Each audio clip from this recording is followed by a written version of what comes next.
Hi, you guys. How are you? Hi, Kristen. Okay. Are you not making sound on purpose? Are you muted? Okay, good. Because I was like, you said, and I didn't hear you. Good. Hi, everybody. Hi to all of our attendees.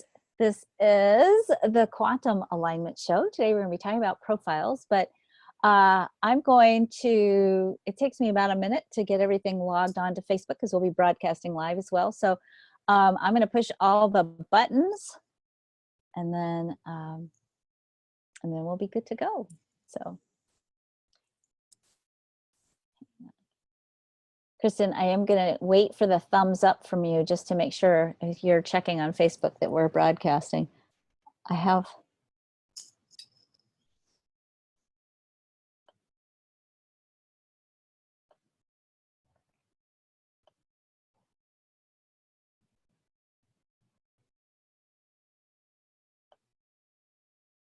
Okay. There's a whole new set of buttons we have to push now. I'm on the Facebook page now. Oh, and now they undid all the extra buttons. Are we live? Not quite. Okay.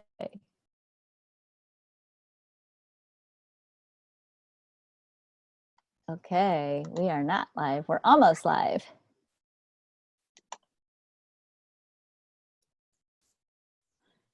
Okay.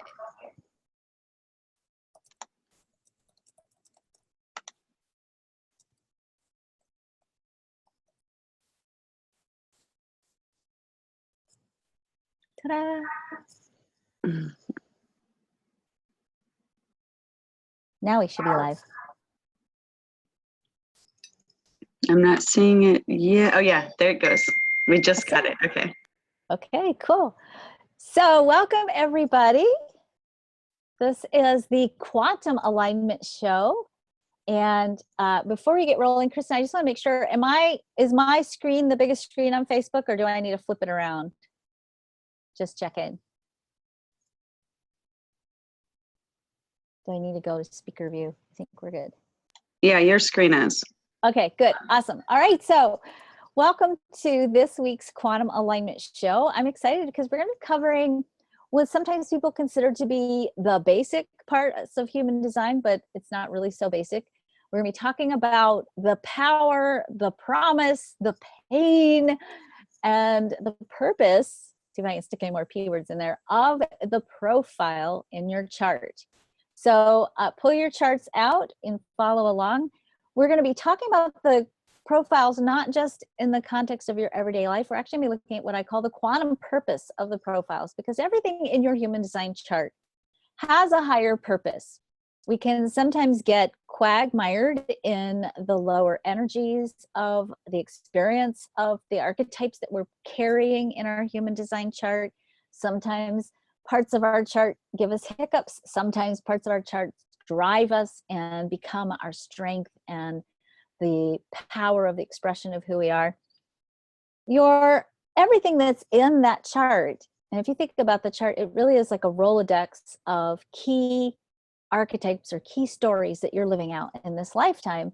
Everything that's in that chart has a spectrum of possibility for how you can be experiencing it. I really deliberately and consciously am saying a spectrum because I think that in traditional human design, we talk about you either are or you are not, meaning the element that you're expressing or the part of the story of your life that you have in your chart, you're either living it or you're not, and it's a theme. I think that's a really black and white way to look at a human design chart, and I don't think that anybody either is or isn't their chart, that the story of our human journey has a lot more complexity to it. It has a lot more variability to it. Sometimes we live out the highest expression of an energy, and I would say that's on the far end of the spectrum. And sometimes we live out the lower elements, and sometimes a combination in between. So as we go through this conversation, I really want to address the spectrum, and most importantly, maybe give you some vocabulary that can support you in reframing your understanding of what's in your chart so that you can find the words to live in. there's a word in Hebrew. It's one of my favorite words in Hebrew. It's called davar. Davar is a word in Hebrew. Davar is actually the word for word, but it's also the word for thing. In fact, things don't exist. If you really go back to the beginning of the Old Testament, things don't exist until they receive a name, a word. I think that part of the beauty of human design, and I think frankly one of the gifts of human design, is that it begins to give you the words for what's possible for you. And once we begin to have the vocabulary of the story of who you are, then we start to be able to manifest, to make that story of your possibility actually a thing, a manifest reality in your life. So I like to give you vocabulary, stories, language, different ways of speaking into the potential of who you are so that you can start structuring the energetic template for you to manifest that story in its highest element in your life. So let's get started. I'm going to show you some slides today, and the right one. I always have to double check and make sure I put the right thing. Okay, all right, here we go. So I want to just clarify something, just because we're in a really interesting shift here. For the last almost 20 years, my business name has been Joyful Mission. And I really felt in the last year that it was time for a little bit of a change. This was a business that I started back when I was married to my first husband in Sedona. This was actually before even I went to Sedona. This was a business that carried me through a divorce, that supported me and nourished me in being able to fulfill what I feel is my purpose while I was raising children by myself as a single mom. It's a business that has had, I think, a beautiful trajectory. And I was just really feeling the last couple of years as my own understanding, and as I came off the roof as a 6-line profile, which we'll be talking about in a little bit, I'm feeling like I needed a little bit of a change and a little bit of an up-leveling of what I was doing. So the new business name is called the Quantum Alignment System. That's actually our new business. And when you hang on, if you hang on for a couple more weeks, we actually have a brand new, amazing website that we're going to be showing you that's going to have tons and tons of resources for you to learn from, and brand new reports about human design that you can get and discover more about your chart and who you are. So if you ever see the Quantum Alignment System, because we're kind of bridging between the old and the new, and you see that, that's us. That's our system. That's just the new name for everything that we've been doing before. You also might along the way encounter a system called the Healing by Human Design System.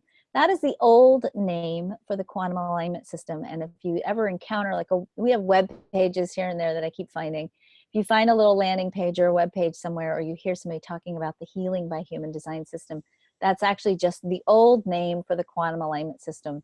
Eventually, we'll pick up all the little parts and we'll have just one name and one place where you can go find information about human design. All right, profiles.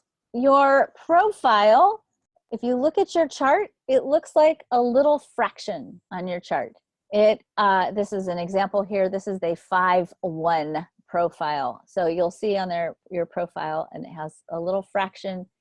Your profile has 2 parts to it. You have the conscious, this slide is backwards, isn't it, Kristen?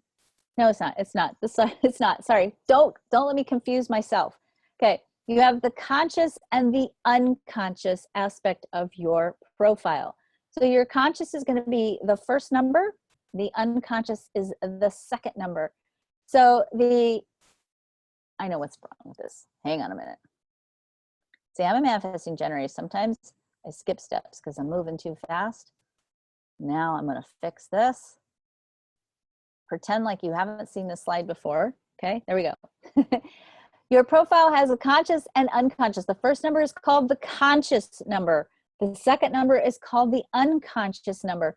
I want to talk about this for a minute because there are a lot of things to understand about a profile. Your profile is your learning style. Your profile tells us a lot about your life path. And as we go through the different lines of the profile today in the class, or in our presentation, you're going to learn a lot about the meaning of your personal profile. Sometimes there's conversation about, well, what's more important, the first number or the second number? And I'm going to tell you that that's not really the right question. That these two numbers do a dance together, because these two numbers represent an energy that comes from your soul purpose and your life purpose. And if you want to learn more about soul purpose and life purpose, if you're on the Facebook page, go to the little tab at the left where it says videos. You'll see the archive of all of our old quantum alignment shows. You will find on there a show that we did a few weeks ago about your soul purpose and your life purpose. And you can go on a deeper journey about what that really means. For all intents and purposes today, I'm just going to try to keep it super simple. But if you want to go deeper and you haven't seen that video yet, go watch it, because it's really fun and I think it's very interesting and kind of cool. Your life is a compilation of a soul purpose, and that soul purpose isn't representing your entire soul. Your soul is too big to live one little tiny human life. You're living one intention that your soul set in its manifested form, and your soul is kind of living out a life story. Your soul has a purpose and your life story has a purpose. So your soul is sort of living inside this life purpose. Both your soul purpose and your life purpose dance together over the course of your life. For some of you, you may find that there is what I like to call a conundrum, meaning a different quality of energy between your conscious number in your profile and your unconscious number in your profile. There are some profiles that have a little bit of tension between the two numbers. There are some profiles that are a little bit more harmonious. Everybody has what I call a conundrum or a struggle in their chart. Everybody does. The biggest adventure we have in this life has nothing to do with everything that's happening out here. It has to do with our own resolution to our own inner challenges with ourselves. And sometimes it means it has a lot to do with our soul duking it out with our life, our soul purpose duking it out with our life purpose. There is a way, as we grow and mature, always, there is a way for us to find harmony between those energies, okay? In fact, that's part of our life purpose, is to find harmony within the different elements of who we are. And the more mature we get, and especially when we look at celestial markers, the more we get past 40 and 50, the more we discover ways to really bring the soul purpose and the life purpose together in harmony and really live out the full expression of our purpose and our wisdom. But we're designed to struggle a little bit with ourselves and wrestle with ourselves. And sometimes in the profile, your soul purpose, which is the first number in your profile, and your life purpose, which is in the second number in your profile, those two elements will sometimes duke it out a little bit. Ultimately, your profile is going to tell you a lot about what you need to stay grounded, what you need to build relationships and how you build relationships. I'm not going to get too much into relationships in the profile today, because that's a pretty intense, long conversation.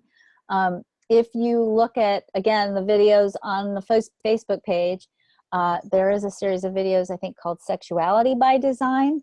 So those will tell you a little bit about the profiles and relationships, but your profiles will tell you a little bit about your relating style. It tells you about what you need to regenerate your energy. It tells you about the nature of your life path. It tells you a little bit about whether you're, I will say, an introvert or an extrovert to a certain degree, what you need to do to recalibrate your energy. It gives you a clue about how you need to live your life story in a way that really satisfies you and allows you to discover the meaning of your life in the way that's right for you. You'll see on your chart 3 different kinds of profiles. And I just want to point this out again. I'm not going to go deep into it. There are 12 profiles in total.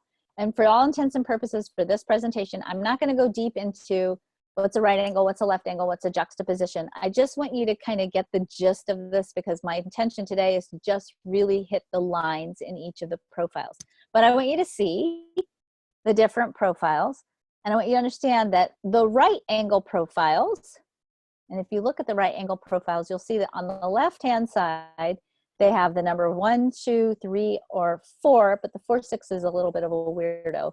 But 1, 2, 3, and 4 for the most part. The right angle profiles, and if I want you to all look at your chart right now and see, are you a right angle profile? The right angle profiles, generally speaking, discover the world from their own inner perspective. So they go out, they have an experience, they bring the experience into themselves, and they learn about the world from their own reference of their own self and their own experience. So to a certain degree, the right angles have an element of internal personal integration as part of how they learn. If you're a right angle, you have internal personal integration around how you learn and experience the world. There is a very rare profile called a juxtaposition profile, and it's only the 4-1 is the juxtaposition profile. The juxtaposition profile is a foundational profile. It likes to get to the root and the bottom and the depth of relationships and the root and the bottom of information. If you are a 4-1 profile, part of your life purpose is to serve as a stabilizing force in the world around you. So you are a stabilizing force in the world around you. You come into a situation and you bring the depth and the quality of energy around relationships and information that allows you to stabilize everything that's around you. The left angle profiles, you'll notice on the left angles we have the 5 and a 6 on the left hand side here. The left angle profiles are what we call transpersonal profiles. What this really means is that, first of all, if you are a left angle profile, a lot of your life experience and a lot of your understanding of life comes from your experience of the themes of your chart in the context of relationships. You learn a lot about what's going on in your life and what you're here to do and what you're here to achieve in your life from your interactions with others. The second thing that's interesting to know about left angles is they are what we call what we call karmic profiles. They're also transpersonal. They're karmic profiles, meaning, and I really want to flesh this out because sometimes I think the vocabulary in human design is not so great. It doesn't mean that you've come back and last lifetime you killed somebody's father, so now they're coming back to get you, or any of those kinds of things that we think of sometimes when we think of karma. What I'm talking about when I say it's a karmic profile, it means that your destiny or your fate or the unfolding of your life story when you are a left angle profile is a little bit more fixed than the right angle profiles, meaning you have a different sense of an inner calling. You have a little bit more rigidity around your life circumstances. If you think about life, and I talk about buffets a lot when I talk about profiles. If you imagine that your life is a buffet, or sorry, if your life is a restaurant, the right angle profiles get to go to the buffet. They have a little bit more choices and options, and they can always go back and choose something different. The left angles order off the menu. You have sort of a set selections of things that happen in your experience. And it's very common if you're a left angle to really feel like, you are here for a reason, you're here for a purpose. And if you're feeling like, oh my God, I'm not living my purpose, or I'm not in harmony with my life purpose, or I'm not in any way experiencing my life purpose, or I don't know what it is, and you're a left angle, that can actually give you quite a bit of anxiety sometimes, especially as you get a little bit older. You tend to wake up in the middle of the night and think, oh my God, I'm here on a mission and I don't know what it is and I'm failing my mission. So recognize that you can't fail your mission if you're a left angle, because you have sort of a preset set of parameters that are happening. So you can't fail your mission. Do follow your strategy by type. It'll help your purpose and your mission find you, which is really more what it's about. So let's start talking now about the lines of the profile. As I said, there are 12 profiles. Every profile has 2 lines in it. Every profile is either a right angle juxtaposition or a left angle profile. My goal and my intention for today is to go through all the 6 lines. There are 6 lines that comprise the profiles. I want you to listen carefully to the lines that are in your profile. And rather than saying, oh, this is the one that's conscious and this is the one that's unconscious, meaning I don't know, I'm unaware of the unconscious one. I don't want you to think about it in that way. I want you to instead think about it in the context of, do the themes and the energies of the lines in your profile, do they match up? Are they thematically similar? Or is there a conundrum? Are there aspects of these two elements of your personality that are maybe a little bit at odds with each other? Sometimes that happens. And if that's the case, what can you do? What kinds of strategies can you do? What kinds of ways of thinking? What kinds of ways of being can you learn to cultivate that can support you in bringing out the highest expression of both of these lines together? And it's totally possible. Now, that sometimes does mean there's an either or. You'll see that especially when we talk about hermits. There can be an either or a need for one and then the other. But this is a dialogue I want you to really start with yourself. How can you bring these two elements of your personality into harmony with themselves or with each other? Again, for some of you, like a 2-4, for example, for a 2-4, you'll find that it's more of an either or, and you'll find a balance between the either and the or. For those of you who are 3-6s, a 3-6 profile, you will find that those two elements of your personality actually get along really well and actually kind of have harmony there. So each profile is a little bit different. And at the end of our little conversation here, if we still have time, I can talk about different ways that you can find harmony or play with those two energies in your profile. The lines in the profile correlate to the lines in the hexagram. This is the hexagram from the Chinese I Ching. I'm just showing you this. Each line has a particular expression or a particular personality. As we go through this information, I do want you know, I'm not a big fan of a lot of the vocabulary words in human design. Remember, I said words are important, and I don't want you to live into a negative vocabulary word. So I will work a little bit as we go through this to helping you discover maybe some different ways of expressing the energy of the lines so that you find vocabulary that works better for you, that lifts you up and promises you something beautiful rather than something that's hurtful or weird or dark. So it's just in this line, this is the line 1. In human design, we call the line 1 the investigator. Okay, the line 1 is actually the bottom line of what's called the lower trigram. So if you take a hexagram, hexagrams have 6 lines. We always break them in half. We have the lower trigram and the upper trigram. For those of you who are really paying attention and learning a lot of details here that probably you will never need to know anywhere else ever again, the right angle profiles are almost all originating in the lower trigram as the first number in the profile. The left angles are all what we call upper trigram profiles. That's all you need to know about this. Just ignore the rest of it. It's not that important. All it really means is that it's an interpersonal way of experiencing the world, and it's self-referenced, and it needs that integration for learning.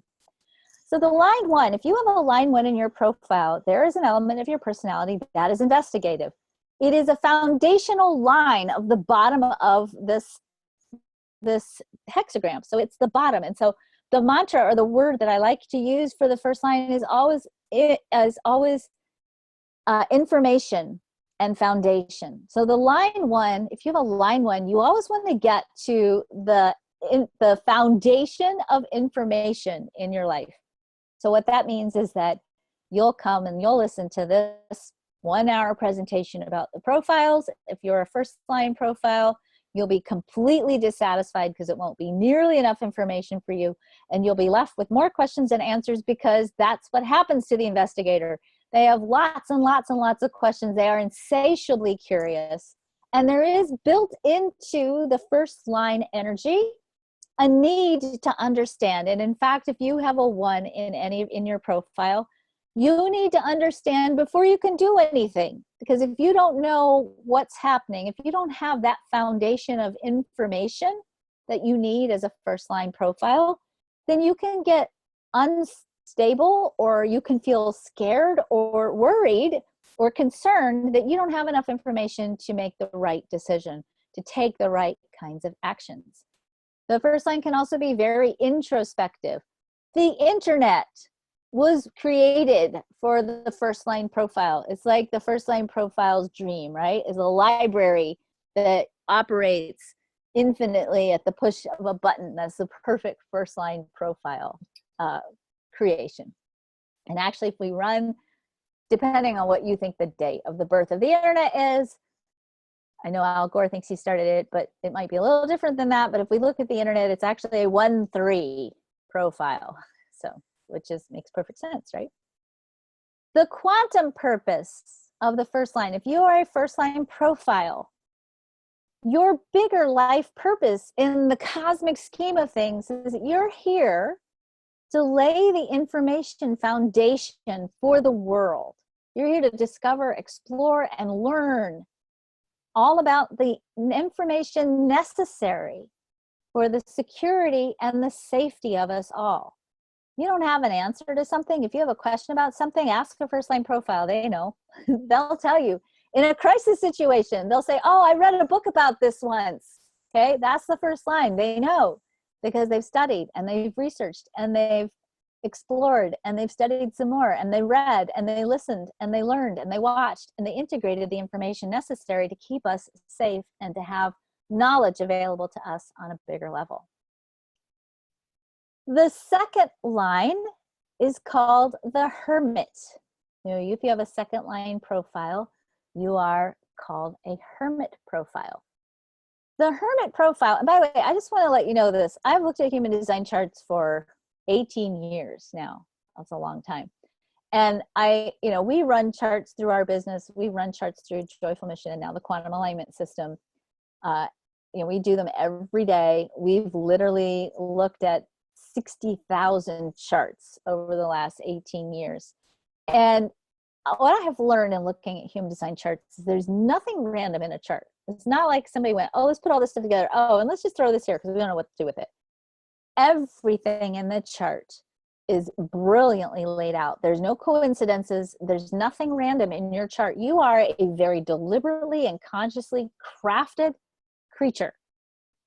And everything that's in that chart is reflected through various layers of your chart. So if I look at the chart and I say, oh, here's a second line profile, here's a Hermit, I'm going to know that probably definitely in every layer of that chart, there's going to be some element of Hermit energy that's put in there for a reason. One of the things that I see very commonly is a lot of times people who have Hermit energy or line 2 in their profile tend to have a lot of sensitivity in their chart. It's either sensitivity that comes from having a lot of white in your chart, or you have gates and energies that are defined in your chart that make you extra sensitive. The second line profile likes and actually needs to be alone. Okay, you need alone time when you're a second line Hermit. It's not a luxury. It's not something you do after you've gotten all your other work done. It's not something you wait for everybody to leave the house to take. It's a necessity for you. You need that alone time because that alone time is how you recalibrate your energy and keep yourself healthy. Especially if you have, which you probably do, a lot of sensitivity in your chart. You like to be alone when you're a second line profile. You need to be alone. There's an irony, though, with the aloneness of the second line. And that irony is that as soon as you go away and you disappear into your hermitage, people notice your absence. It's literally like you have a little energy vortex around your aura that says, hey, I'm going off to be alone. And as soon as you go off to be alone, it triggers some kind of interpersonal alarm somewhere.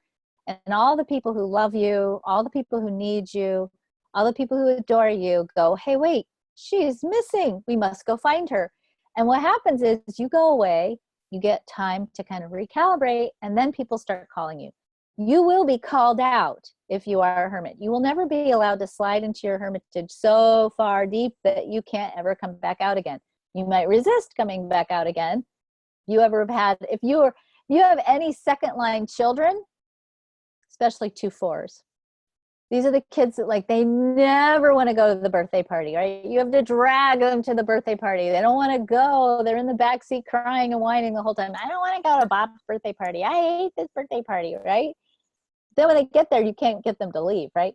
But that's the nature of the second line. They don't want to give up that alone time. But then when they get out, when they actually come out, they like it. So you have to kind of get them out with a crowbar sometimes.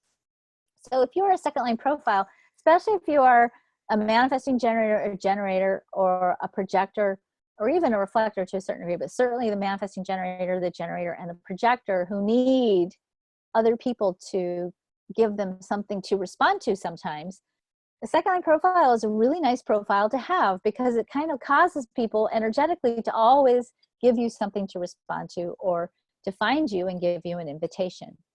The second line can be sometimes kind of shy or coy. You can find sometimes second lines, not consciously, but can sometimes seem a little bit like they're being coy, like almost like they're getting you to call them out. And as I said, this is an intrapersonal or a lower trigram energy. So that alone time is again about going in and integrating and evaluating for yourself what you need and what you want. And how do you keep your energy clean and grounded so that you don't get overwhelmed by other people's energies.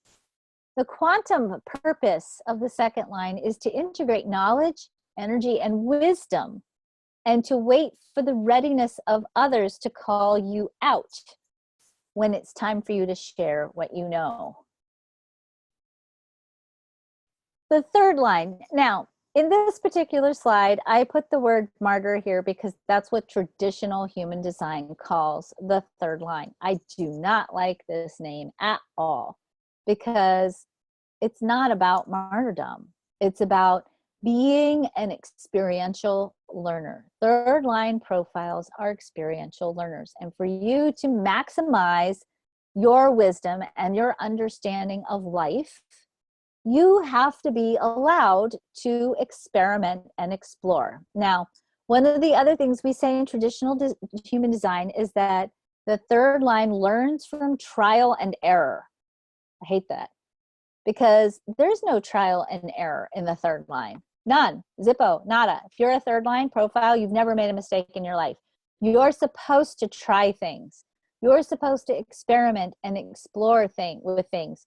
You're supposed to experience things.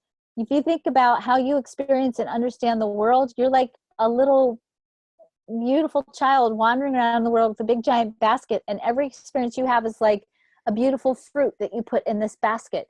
And the wisdom that you have comes from what you have in this basket, not from the fact that maybe you picked a green fruit one time and you put it in your basket and you realize, oh, hey, this fruit's not ready yet. That wasn't a mistake. That was how you discovered what good fruit looks like.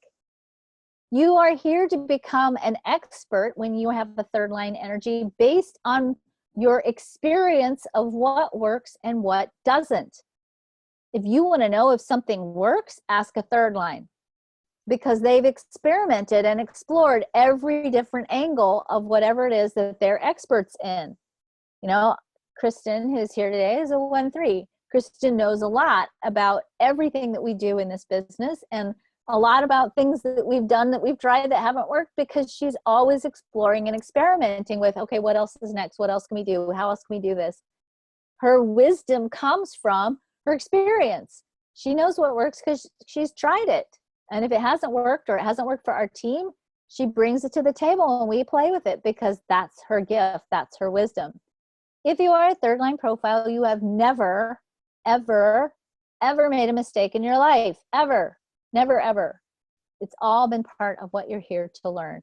And as I said, you are an experiential learner. And again, this is an intrapersonal or a lower trigram line. So it's about, here's how I experience the world. Here's what I've learned from the world from my own experience. It's about your experience and your understanding from your own experience, and then being able to take your own personal experience and then extrapolate it out into the wisdom in the world.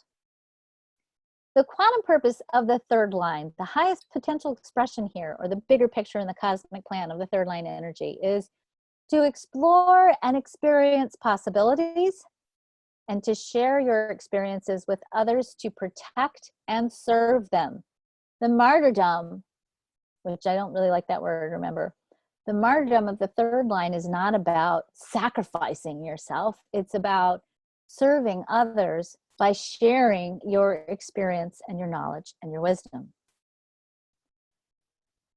The fourth line, now we move to what's called the upper trigram. Remember I said the bottom three lines are the lower trigrams. They're intrapersonal. They're all about your own self-referenced experience.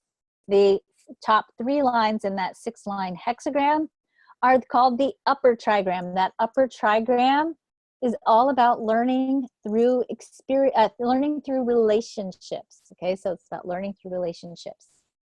So the fourth line is sometimes called the opportunist. Again, not a huge fan of this particular word because we don't, I don't know, we have negative connotations around what is an opportunist. You know, that it's kind of a dark archetype, right? Somebody who's going to take what they can take when they can take it.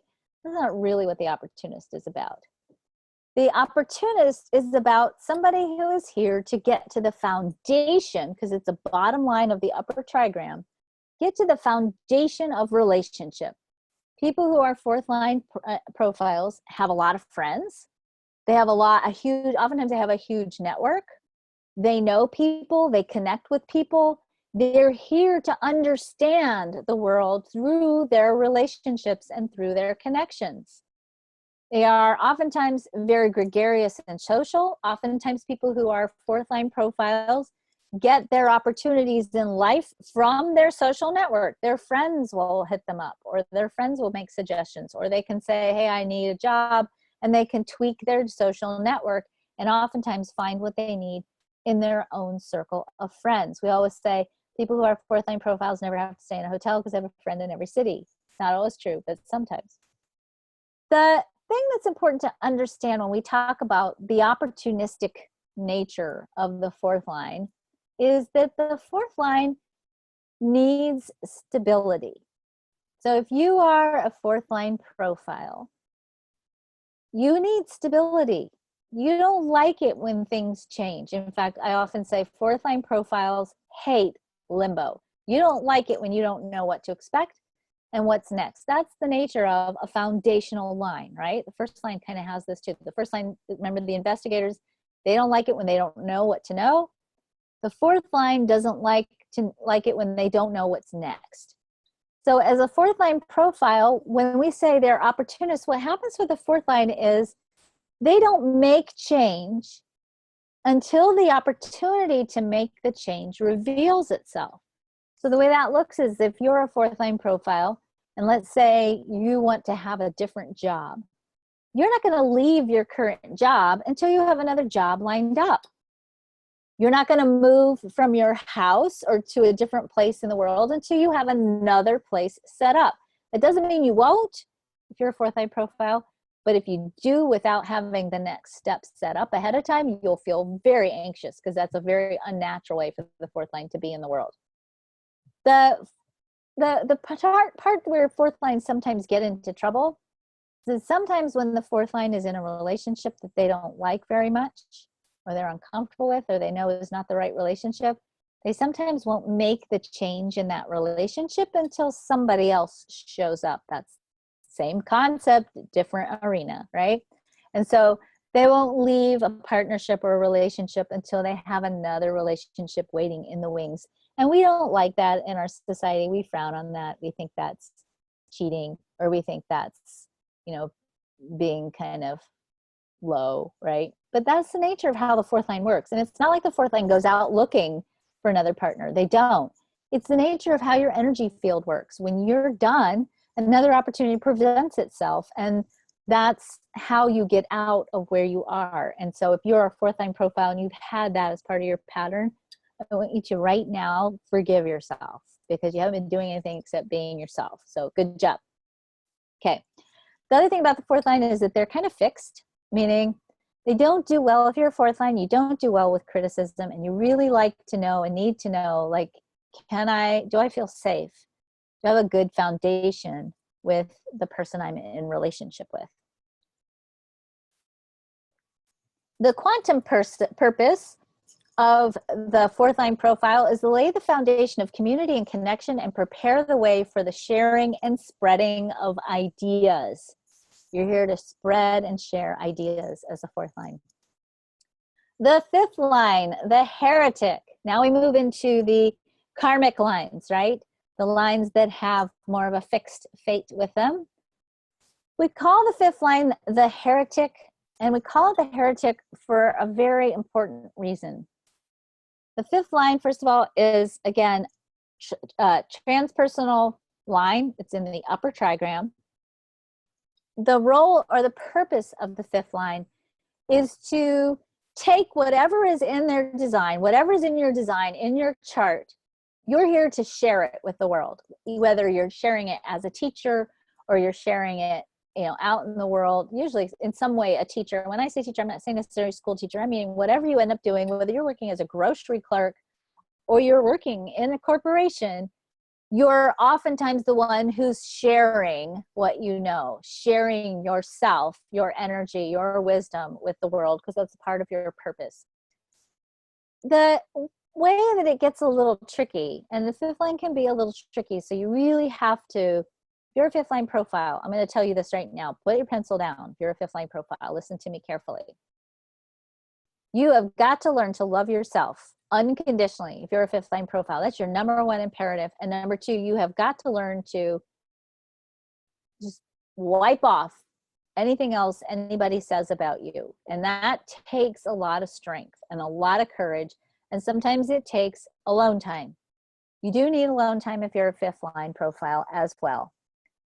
What happens with the fifth line is this. The fifth line serves as what I would like to call a karmic healer, meaning when you're a fifth line energy, you walk around with a big, giant, energetic mirror in your aura. You're shiny, okay? People will see you from miles away because there's karmic attraction there. Anytime you meet anybody in your fifth line profile, you have to know that there's something that that other person needs from you. And it isn't necessarily something you have to do. It's something that's in your aura that they get from their interaction with you that's karmic. It's something they need for their own journey. What happens when you are a fifth line profile, because you've got this big karmic mirror in your aura, is that people will see through their interaction with you what they need to see to heal themselves. Now, unfortunately, they don't have a manual with them, so they're interacting with you and they don't realize, oh, this person's a fifth line profile and they're reflecting back to me what I need to see to heal myself. Unfortunately, it doesn't work that way. Maybe you could get some cards printed out that you could hand to people when they come up to you. If you're a fifth line, that might help. What happens is, oftentimes people will project onto the fifth line profile. They project fantasies. They project fantasies about seduction. They project expectations from you. Oh, you said you would, or you told me you would meet me here. They project fantasies onto you. Sometimes they project onto you that you're going to save them and that you're going to give them whatever they need to do whatever they need to do. And the truth is, you're not here to fulfill their dysfunctional needs. You're not here to fulfill their needs that they need to be or should be fulfilling for themselves. You're here simply to serve as that mirror. What people do with the reflection is not up to you. It can be painful because sometimes, as I said, they make it personal. And whatever they're seeing about themselves through their interaction with you, they actually need to be looking at their own bathroom mirror and getting clear about. So the trick is, and again, as I said, it takes a lot of self-love. And frankly, I think a lot of understanding to go, okay, wait, people don't actually really see me for who I am. They see in me what they need to see for themselves. If you can do that, it can help you stop taking those painful projections and those painful disappointments that people project onto you. It helps you stop taking them personally.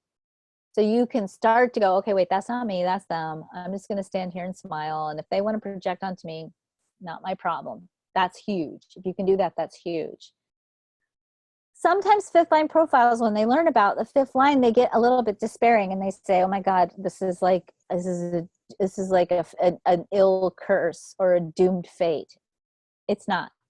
If you live true to yourself, and as I said, if you drop into your own self-love, and this is crucial for you, if you drop into your own self-love and you stand in that place and you follow your strategy by type, you will attract into your life the people who will project onto you the right expectations, the right exalted understandings of who you are. And you will be working with the people who are your people, who will hold you up also to your highest potential, and who will see through you the lessons they need to see to grow and expand. And they'll be grateful to you for what you've shown them or reflected back to them. So don't think that it's going to be hell with every human. It's only hell with the dysfunctional humans. The right people, when you are true to yourself and you hold your own value and you hold your own worth and your own lovability and you anchor that strongly in place. And if you need help doing that, we'll talk about that at the end. The more you hold that, the more then you are able to find and attract the people who lift you up and show you the right perspective of who you are. The karmic purpose of the fifth line is to serve as the karmic mirror for others and to support the healing process through the reflection of teaching and sharing the highest potential of humanity possible. Okay? All right, good. The line 6. The 6th line is again our top of our line, our top of the line of our upper trigram, our karmic lines. So again, remember that the 6th line has somewhat of a fixed fate. If you're a 6th line profile, you are not going to miss the boat on your destiny. You are not going to fail your mission. You can't. It's going to keep showing up again and again and again because that's what you're here to do. The thing that's really important to understand about the 6th line is that the 6th line has 3 distinct life cycles. The first cycle goes from birth to approximately 28.6 years of age. A couple weeks ago, I did a quantum alignment show on life cycles.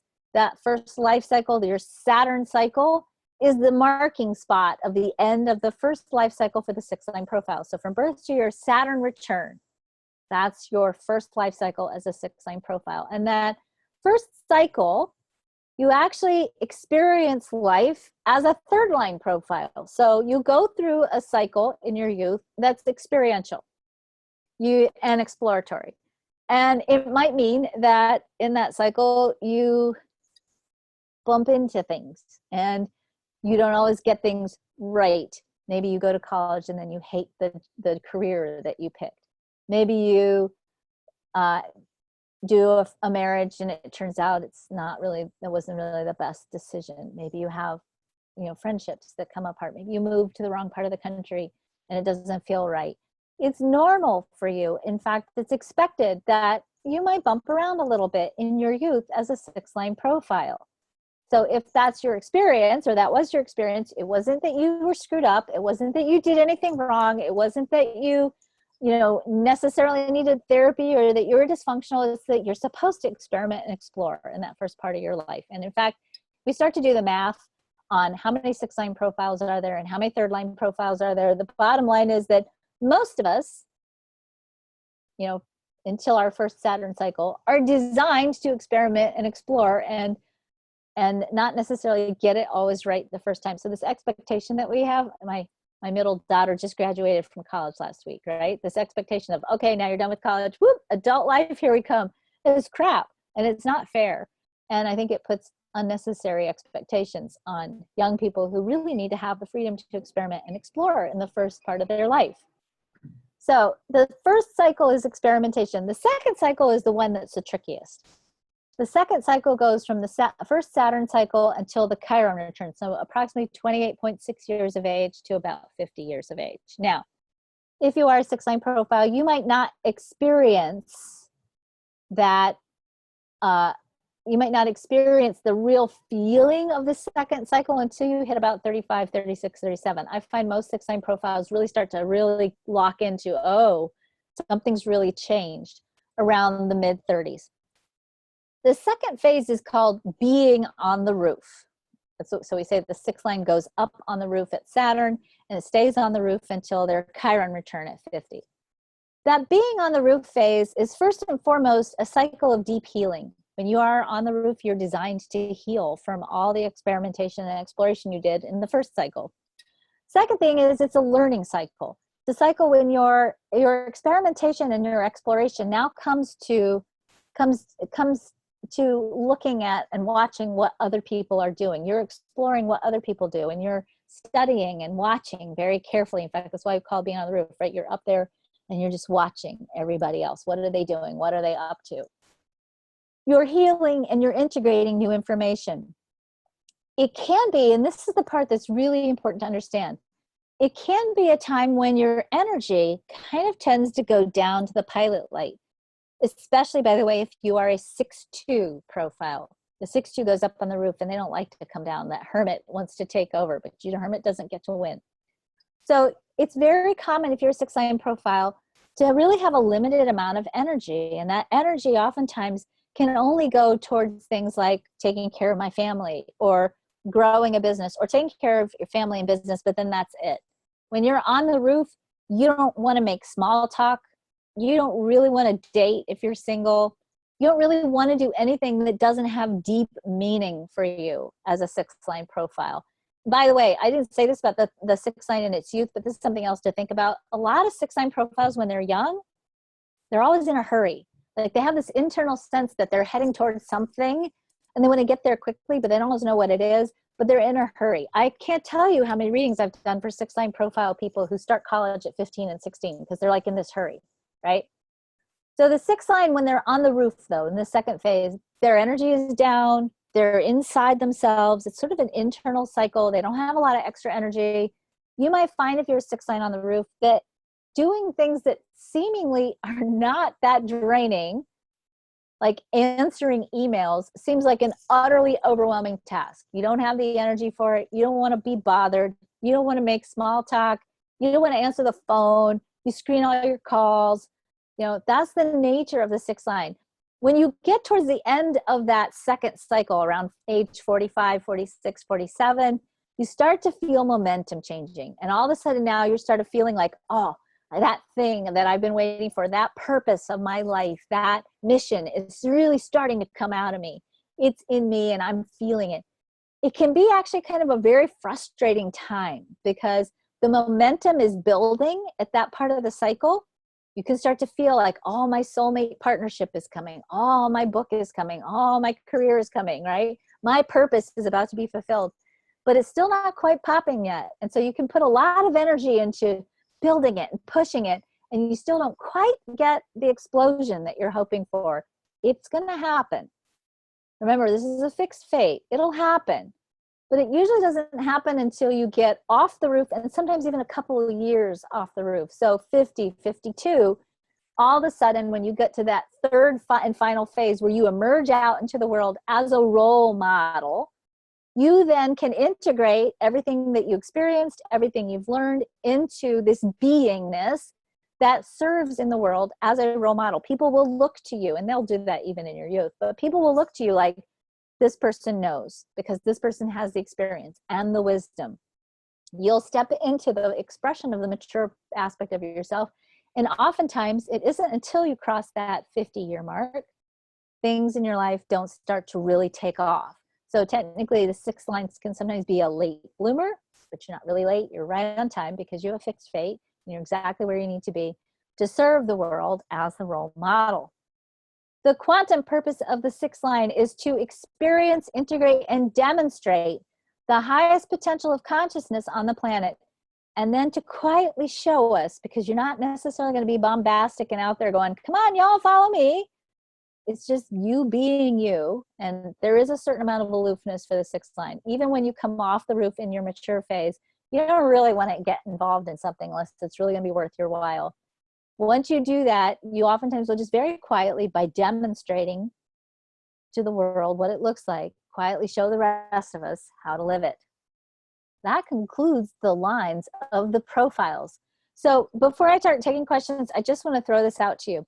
Tomorrow is the registration deadline for the Master Alignment Program. This is a 9-part intensive program where we actually go through core archetypes in the human design chart and work with your vital body, your mental body, your supermental body. We work with your aura, the quantum field, and your human design to really activate your human design template so that you can create in your life towards greater health, towards greater abundance, towards greater wellness and well-being to help you create a really meaningful life. You have the vocabulary, hopefully you have the vocabulary for who you are. You've hopefully had a human design reading, or you've read my human design book, or any human design book. You've studied human design. Maybe you've been on the quantum alignment show and you watched it religiously for the last couple of weeks. I'm hoping that you're starting to really get a powerful vocabulary about who you are. Sometimes stepping into that vocabulary, requires a little bit of extra assistance. It requires breaking free from old patterns. It requires breaking free from your conditioning and reframing the nature of what's happened to you before, the nature of your belief systems, the nature of the things you learned about, maybe what's wrong with you that's really not wrong, but that's actually part of your gifts and your strengths. This program works intensively in a group setting with helping you clear those things that might be keeping you from living true to your human design. As I said, it's a 9-part program. Each part integrates a different aspect or different element of archetypal energy.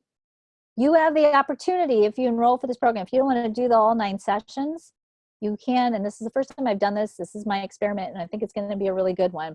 You can just choose to sign up for one particular session. So Kristen's going to post below on the Facebook page and in the chat on the Zoom, if you're with us on Zoom, she's going to post the link to the Master Alignment Program training. As I said, registration closes tomorrow, and we may close it earlier just because I do have a finite number of people that I'm going to let into the room. I'm really working only with 25 people because otherwise it's too much energy in the room. So it is online. When I say in the room, I'm talking about in the Zoom room. So it is online. You can attend from home. You don't have to be on camera if you don't want to. You can attend with your pajamas. We do have morning sessions for those of you in Europe, and we have evening sessions for those of you here in America and elsewhere. So join us. Come experiment and experience this this program and this system. It's really incredible. And the changes that I've watched people make, it's just mind-blowing how people clear the stuff out and step into the expression of who they are and the full expression of their human design, which is just amazing. Mostly it's amazing because I'll tell you what, I've done this work for, as I said, 18 years. I have never seen an ugly chart. I've never seen a doomed chart. I've always seen amazing charts with amazing, amazing potentials. And it's exciting to watch you move limiting beliefs and ideas and pain out of the way and step into the full expression of who you were created to be, who you created yourself to be, I think, so that you can have a juicy life. So, all right, let's take some questions. Kristen, you got some for me? I do. Yay. So first is, how do you know what you need in order to be an expert whenever you're a 3rd line profile? Wait till somebody asks you, and then you'll know that you know. And here's the thing, if you're a 3rd line profile, you're always going to doubt yourself because so much of your learning comes from experimentation. You know this, right, Kristen? How many times have you tried something and experimented with it, and then somebody asks you and you're like, well, I don't know, but you do know. At the very least, you know what doesn't work, right? And you say, don't try that. I tried that. That didn't work. But we just wait. The people around you know. The people around you feel your energy, and they'll know when you're up and you're on and you have the answer. Sometimes we think I always think there's something I have to do to convey this thing that I am. You don't have to do anything. Just be yourself. Yourself conveys the energy of it all. Awesome, thank you. Okay, so then the next question we have is, I'm a 4-1 profile and I have very few friends and no network. I'm experimenting with my strategy and authorities since for a year and a half now. Is that the consequence of 37 years of the not self? Maybe. Maybe partially, but the thing about the 4-1, that's our juxtaposition profile, right? The 4-1, when you make friends, you make deep friends. They're friends for life, and you don't change your friends that often, and you carry those friendships with you. And you might not have a lot of energy for a huge, huge network necessarily, because you are so deep with the people you know that you don't need a whole lot of friends. That's a little bit different than how we often describe the 4th line, but I would say for you, it's more that the friends you have are the friends you keep. And those are the friends you go deep with. Hey, that rhymed, didn't it? They're deep and you keep them. So I'll tell you, my youngest stepdaughter is 24 years old. And she has friends from high school, and she's actually her boyfriend. She's been dating her boyfriend since she was 17 years old. And they don't have a childish relationship in the sense that just because they were childhood friends, it's not, you know, a childish or childlike relationship. They have all of her friendships that she has. I mean, it said she has friends from high school that she still is very, very close to. And they're very, very deep and very intimate relationships. And I can't imagine her ever living her life without those friends, that circle that she has. So good. Next question. All right. I'm in my mid-30s and a 6'2" profile. I'm feeling exactly what you're explaining. No energy, loss of interest, etc. Could you please give me advice? Anything I can do. I'm feeling my life. I've been feeling my life purpose since I was born. I'm sorry, feeling your life purpose? Is that what she said, feeling? She said feeling. Feeling as F-I-L-L or feeling, E-E? Feel, F-E-E. Yeah, totally. That's the typical 6 line. I mean, I have a 6'2". My youngest son is a 6'2". I just did a reading for him again yesterday because he's 22 years old, and he's like, when is it going to happen? I'm like, it's not happening for a while, so chill. So here's the advice I'm going to give you. First of all, you're never going to fail your mission. You're not missing your purpose. You're already on your purpose. So give up this idea that there's something you're supposed to be doing. Right now, especially when you're on the roof, your purpose is being, and your purpose is integrating, and your purpose is healing, and your purpose is learning. The real challenge and this is the thing that I will tell every 6 line on the roof, is this, and this is so important. So please hear this. Slow and steady wins the race. Sometimes when we resist the roof and you think, I should be doing something, and that impatience and that energy builds up, and you're like, what is it? What is it? What is it? And you're pushing and pushing, and you're not allowing the purpose to unfold. You burn yourself out. Pushing against timing is really all you're doing. The timing will happen. Your destiny will happen. I will lay money on it. But if you show up at 50, depleted and exhausted and frustrated and angry and feeling like, why isn't it working? Then you will have a harder time fulfilling your purpose, and you won't get at it as quickly because you'll have to heal again when you get off the roof first. So the other thing I would say is really, really be conscious. If you're a 6 line on the roof, be very conscious of where you're spending your energy, and don't waste your energy on anything that isn't part of your real purpose or part of resting and restoring your energy. Don't waste your energy with small talk. Don't waste your energy saying yes to things you want to say no to. Don't compromise. Get into a super protective place with your energy and defend it religiously. So, next question. Okay, we have time for just maybe 1 or 2 more. Okay. A 6'2" manifestor here, just turned 31. Do you ever find that 6 lines step off the roof sooner than 50? I.e., do I really need to be on the roof waiting to step into my purpose for another 20 years? Okay, so let me just say, first of all, that is like the typical 6 line question. All 6 lines ask that question. So you don't need to wait to live your purpose. Okay, let me just say, I'm not sure if I remember this correctly, I think Barack Obama is a 6 line. It doesn't mean that nothing's going to happen to you until you turn 50. You can have big success. You can build a business in your 6 line. I'm a 6 line profile. I'll tell you, I published my Understanding Human Design book when I was on the roof. But it's a great time to write a book because I didn't really have the energy to be distracted by anything else but my own writing. It's just that the purpose part, the destiny part, accelerates at 50. Everything you're doing along the way is still part of the destiny piece. And it's not like you have to wait for your destiny to happen. It's that it will explode in a much more wise and grounded way the closer you get to 50.